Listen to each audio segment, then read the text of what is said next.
A very good day to you. I'm Hank Gross, MidHudsonNews.com. It's Wednesday, December 20th.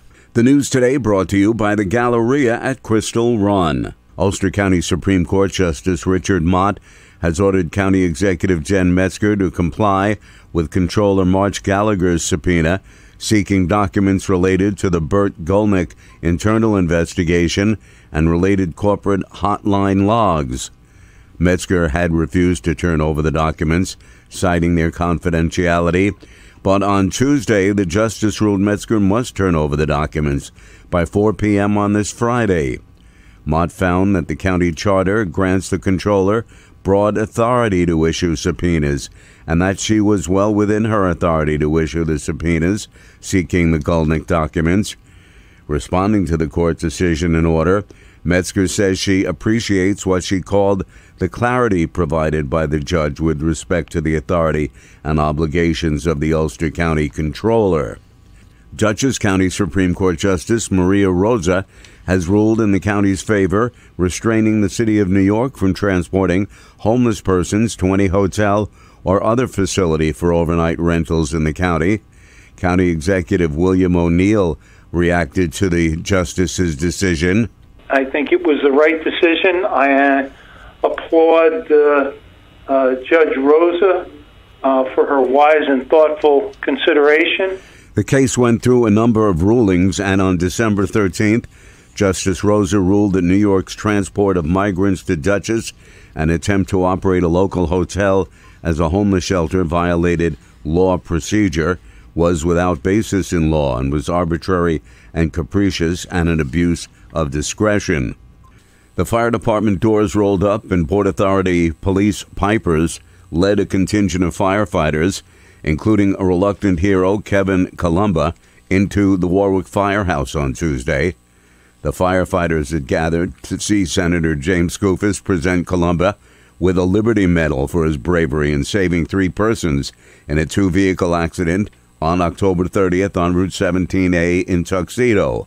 Columba saved the 2 men and a woman as he returned from his midnight shift as a police officer with the Port Authority at about 7 a.m.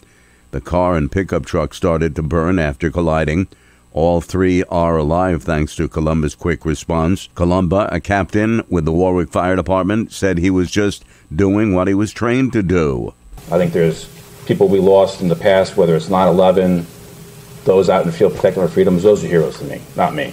Many think otherwise. Fellow firefighters, workers, and local officials joined Columba's parents, Barbara and Kenneth, and his sister Alyssa, as Skoufis placed the medal around Columba's neck. For years, New York politicians have complained that the state sends far more in taxes and fees than it gets back from Washington. That has changed in recent years, Senator Charles Schumer said on Tuesday.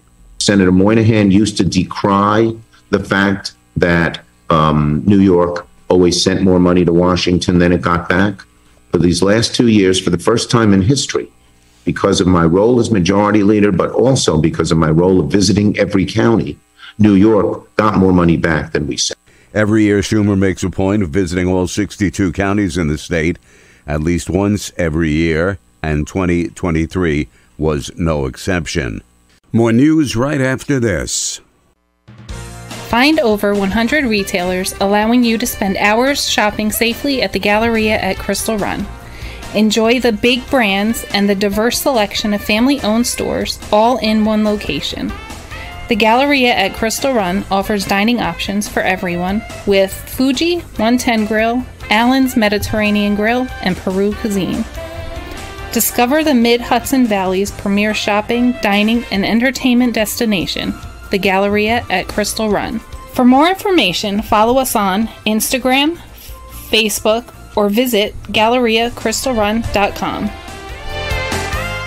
Police are investigating the discovery of 2 bodies in a home on Center Street in the village of Ellenville yesterday. Village Police Chief Philip Matrician said 2 bodies were located inside the residence when officers were requested to make a welfare check. Upon entering the apartment, discovered 2 bodies, one male, one female. They were obviously deceased, had been so for a little bit of time. The investigation contacted New York State Police Forensic Investigations Unit. Medical examiners from Ulster County responded. Investigation so far, there is nothing suspicious about the deaths, no foul play involved here. The cause of the deaths has yet to be determined, pending toxicology reports, said the chief. Governor Kathy Hochul signed a bill into law that creates a commission that will study the impacts of slavery and consider what reparation payments to descendants of slaves might look like. The bill passed the legislature earlier this year. The commission has a broad mandate and is empowered to look at more than just the institution of slavery. It's tasked with studying the lingering negative effects of slavery and discrimination on living people of African descent in New York, and makes recommendations including possible cash payments to descendants of individuals who were enslaved. Slavery was abolished in New York by 1827. However, supporters of the legislation say there's a need to fully examine the ongoing impact of slavery on New Yorkers still today. In her speech delivered before a large audience in New York City at the ceremonial bill signing, Hochul told the story of Robert Lewis, a black man who was hanged in Port Jervis 131 years ago. A 76-year-old Leeds woman died Monday when her car became submerged in water near Carterskill Road in Catskill when the torrential rains caused flooding conditions in the region. The victim was identified as Mary Ann Highland. For years, New York politicians have claimed that it sends far more in taxes and fees than it gets back from Washington.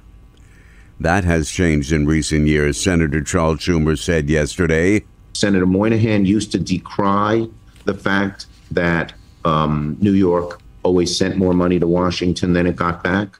For these last 2 years, for the first time in history, because of my role as majority leader, but also because of my role of visiting every county, New York got more money back than we sent.